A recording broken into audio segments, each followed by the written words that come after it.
Welcome to MA career YouTube channel. आप सभी का स्वागत है आपके अपने यूट्यूब चैनल में। मैं शिवम शुक्ला आप सभी दोस्तों का हार्दिक स्वागत करता हूं। आज के वीडियो के अंतर्गत हम लोग बात करेंगे प्रीवियस ईयर क्वेश्चन पेपर 2014 के बारे में, और जो कि होगा गृह विज्ञान से संबंधित अर्थात होम साइंस का पेपर 2।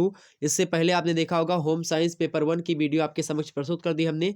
बीए तृतीय वर्ष के छात्र छात्राओं हेतु यह लेक्चर इंपॉर्टेंट होगा। और गृह विज्ञान पेपर 2 अर्थात पेपर 2 का नाम क्या है? प्रसार शिक्षा अर्थात एक्सटेंशन एजुकेशन। इससे पहले पेपर 1 की वीडियो अगर आप लोगों ने नहीं देखी तो देख लीजिएगा। उसमें हमने आपको क्या बताया भैया? पेपर 1 का क्या नाम है? वस्त्र विज्ञान एवं परिधान का परिचय, introduction to textile and clothing, ये वीडियो देख लीजिएगा। और प्रसार शिक्षा ये पेपर 2 है, और पेपर 3 जो होता है आपका क्या होता है? मौखिक होता है। अब हम बात कर लेते हैं इसके बाद में हम 2014 ये हो गई ही गया आपका।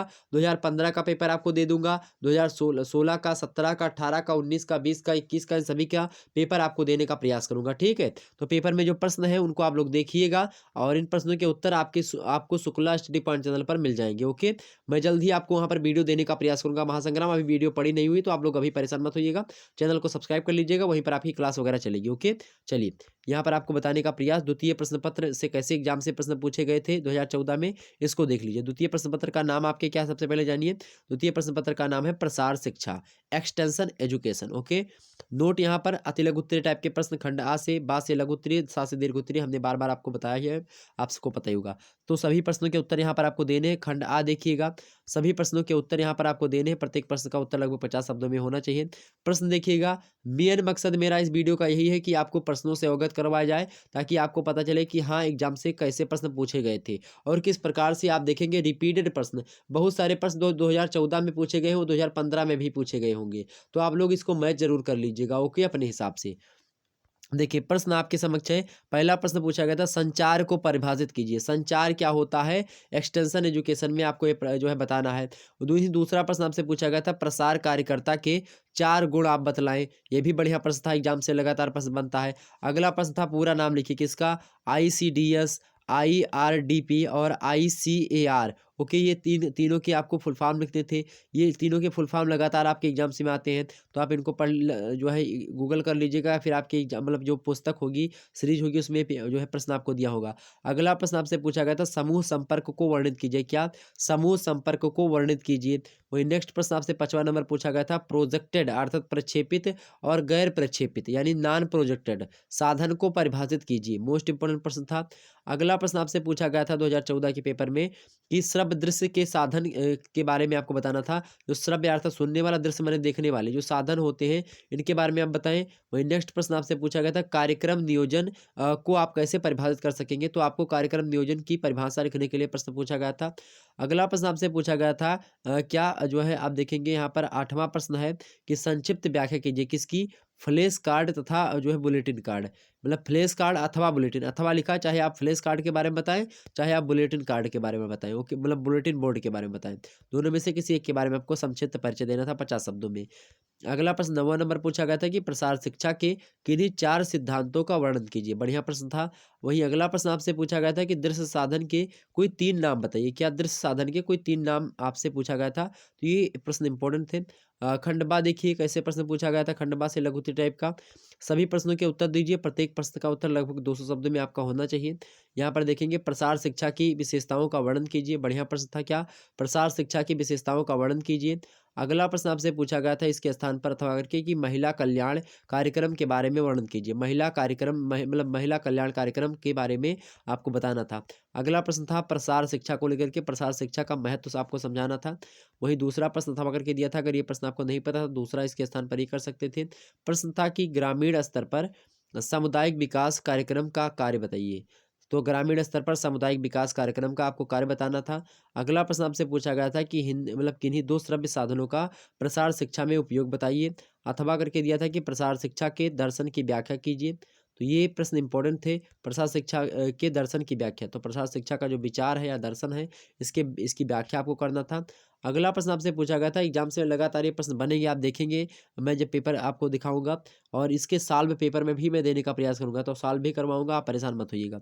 ग्रामीण महिला विकास हेतु तो पूरा प्रयास रहेगा कि सॉल्व करवाया जाए। ओके, ग्रामीण महिला विकास हेतु प्रसार शिक्षा की भूमिका क्या है, मोस्ट इंपोर्टेंट प्रश्न है। अगला प्रश्न अथवा करके दिया है, प्रदर्शन के महत्व की व्याख्या कीजिए। प्रदर्शन क्या होता है, सबसे पहले आप इसको बताएं, उसके बाद में उसका दैनिक जीवन में क्या महत्व है उसको आप बताने का प्रयास करेंगे। अगला प्रश्न है 6वां नंबर, किन्हीं 4 दृश्य श्रव्य साधनों के नाम लिखें और उनके महत्व को बताएं। बढ़िया प्रश्न है, मोस्ट इंपोर्टेंट है। अगला प्रश्न है, सामूहिक विधि का अर्थ एवं उसके महत्व का वर्णन कीजिए। ओके, तो ये महत्व को लेकर के एग्जाम से लगातार प्रश्न पूछे जाते हैं, चाहे श्रव्य दृश्य साधनों को लेकर के हो या सामूहिक विधि का हो या इसी प्रकार से प्रदर्शन का हो या अन्य किसी टॉपिक का हो, तो महत्व वगैरह जरूर पढ़ लीजिएगा। आगे देखिएगा, खंड 7 से दीर्घ टाइप के प्रश्न पूछे जाते हैं। यहाँ पर देखेंगे किन्हीं 2 प्रश्नों के उत्तर दीजिए। प्रत्येक प्रश्न का उत्तर लगभग 500 शब्दों में आपको देना है। देखते हैं कौन कौन से प्रश्न आपके दीर्घ टाइप से पूछे गए थे। देखिए यहाँ पर प्रश्न था 7वां नंबर दीर्घ टाइप का, पहला प्रश्न ये कि प्रसार शिक्षा मानव व्यवहार पर आधारित होती है। क्या ये कथन है कि प्रसार शिक्षा जो होती है वो मानव के व्यवहार पर आधारित होती है? यह कथन जो है इसकी पुष्टि आपको करनी है, इस कथन की सत्यता को आपको बताना है कि हाँ ये कथन सत्य है। अगला मतलब ये नहीं कर सिद्ध नहीं करना कि आपको ये कथन सत्य है, लेकिन हाँ ये बात आपको बता देनी है अपने माध्यम से कि हाँ ये इस कथन जो है ठीक ठाक है। अगला जो है मतलब इस ये कथन जो है आपको निकाल करके लाना है, बता देना है कि जिस आप ऐसा उत्तर लिखें जिससे पता चले कि हाँ यह कथन कहा जा सकता है। अगला प्रश्न है कि संचार प्रक्रिया के से आप क्या समझते हैं? तो सबसे पहले आपको संचार प्रक्रिया का जो है संचार प्रक्रिया के अर्थ को, फिर उसके बाद में उसकी परिभाषा को आपको लिखना है। उसके बाद में संचार प्रक्रिया के कुछ महत्वपूर्ण प्रतिमान जो है, जो उसके प्रतिमान है, कुछ मतलब खंड है, उसकी व्याख्या आपको करनी है। अगला प्रश्न आपसे पूछा गया था, सामुदायिक विकास में प्रसार शिक्षा का क्या योगदान? सबसे पहले आप सामुदायिक विकास की परिभाषा देंगे। उसके बाद में प्रसार शिक्षा का योगदान मतलब प्रसार शिक्षा का योगदान जो है मतलब कि मतलब सामुदायिक विकास में प्रसार शिक्षा का क्या योगदान रहा, तो इसके बारे में आपको समझाना है। हेडिंग डाल करके समझाने से पहले लिखेंगे सामुदायिक विकास का अर्थ एवं परिभाषा, उसमें लिखेंगे 2-3 लाइन। उसके बाद में फिर लिखेंगे जो है सामुदायिक विकास में प्रसार शिक्षा का योगदान, हेडिंग डालेंगे। उसके बाद में फिर विस्तार से लिखिएगा, एक पॉइंट करके लिखेंगे, चाहे जो है आप जो है स्टेंजा रूप में लिखिए। अगला प्रश्न है, प्रसार शिक्षा के विभिन्न चरणों एवं उद्देश्यों को वर्णित कीजिए। तो प्रसार शिक्षा को सबसे पहले आपको यहाँ पर एक बार परिभाषा जरूर बता देनी, प्रसार शिक्षा की अर्थ, उसके बाद में उसके विभिन्न चरण, तो विभिन्न चरणों को पहले लिख दीजिएगा। उसके बाद में उसके उद्देश्य, हेडिंग डालेंगे प्रसार शिक्षा का, प्रसार शिक्षा के विभिन्न चरण, उसके बाद में प्रसार शिक्षा के मतलब जो प्रसार शिक्षा के उद्देश्य उसमें लिख दीजिएगा, मतलब EM of extension education. Okay, वहीं अगला प्रश्न आपसे पूछा गया था कि गृह विज्ञान प्रसारकर्ता का परिवार के साथ मतलब उत्थान के लिए चलाए जा रहे जो प्रोग्राम है उसका क्या योगदान है, तो इसको बताना था। यहाँ पर गृह विज्ञान प्रसार कार्यकर्ता का परिवार के उत्थान के लिए चलाए जा रहे प्रोग्राम में क्या योगदान है, तो इसको आपको बताना है कि जो परिवार कार्यकर्ता लोग जो परिवार के उत्थान के लिए जो कार्यक्रम चला रहे हैं उनका गृह विज्ञान प्रसार में क्या योगदान है, इसको आपको बताना था। तो ये इंपॉर्टेंट प्रश्न थे जो कि आपकी परीक्षा के लिए इंपॉर्टेंट थे, जो कि हमने आपको बता दिए। तो ये इतने प्रश्न इंपॉर्टेंट थे जो कि एग्जाम में पूछे गए थे 2014 के, और 2020 की परीक्षा 2022 की परीक्षा में आपके आने की संभावना है। तो आप लोग फटाफट से वीडियो को लाइक और शेयर जरूर कर दीजिएगा। वीडियो पसंद आई तो शेयर कर दीजिएगा। और आपको बता दूं कि इसके जो है क्वेश्चंस के आंसर वगैरह आपको मैं जल्द ही देने का प्रयास शुक्ला डिपार्ट चैनल पर करूंगा, तो आप लोग उस चैनल से जरूर जुड़ जाइएगा। ओके, और इस चैनल पर नए तो सब्सक्राइब जरूर कर दीजिएगा। धन्यवाद आप सभी का, मिलते हैं फिर नेक्स्ट वीडियो में, तब तक के लिए बहुत बहुत धन्यवाद आप सभी का। जय हिंद, जय भारत।